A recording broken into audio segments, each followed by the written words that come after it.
Students, today in our session we're going to talk about qualifications for the president. I will be referring to the textbook and page 290 and on in the section, but we're going to be talking about qualifications and leadership. So sometimes I call these formal and informal qualifications. Okay, let's start with the constitutional requirements. As noted in Article 2, Section 1, the Constitution defines the formal requirements for the presidency.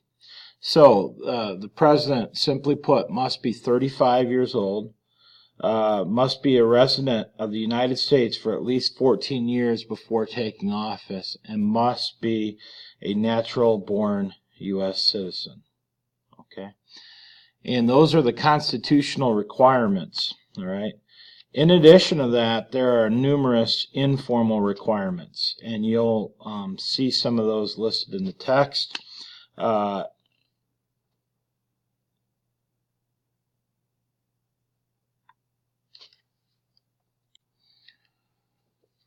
One such informal qualification is experience in the government. Franklin Roosevelt, as a president, selected in 1932 to lead our country, had a vast amount of experience going into the office, which served him well as President of the United States.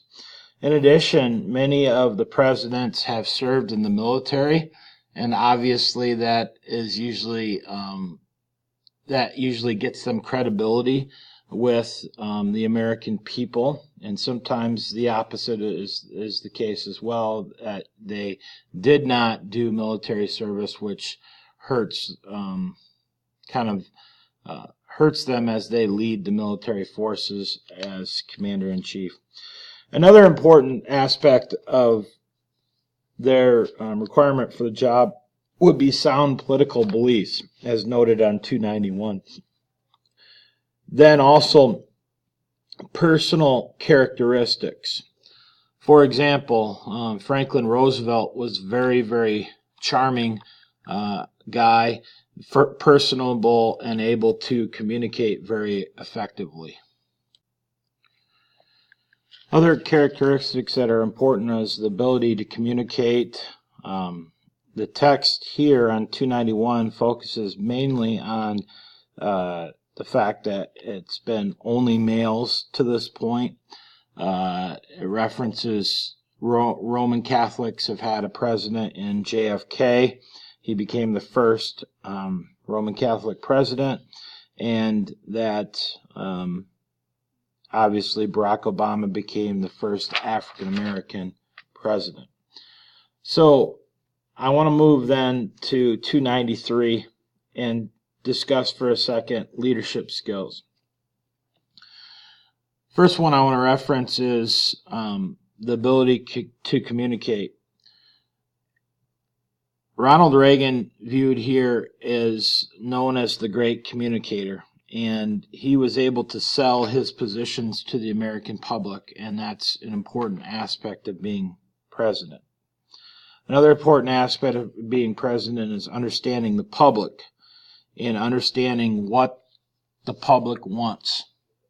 Don't ever forget that culture is upstream from politics. So what the American people want ultimately ends up leading to policy. Okay? The most successful presidents have had a genuine feel for hopes, fears, and moods of the nation, as noted on 293. There's also the sense of timing that's hard to replicate. I think the best example of this was when George W. Bush showed up on 9/11, Ground Zero, right after 9/11 at Ground Zero, and he said with force that the American people won't back down. Additionally, there needs to be some political courage and the ability to compromise. Presidents must work with the other party, or they will not get anything done or be successful in their time. But at the end of the day, they have to have a strong backbone to be able to take on the other side as well.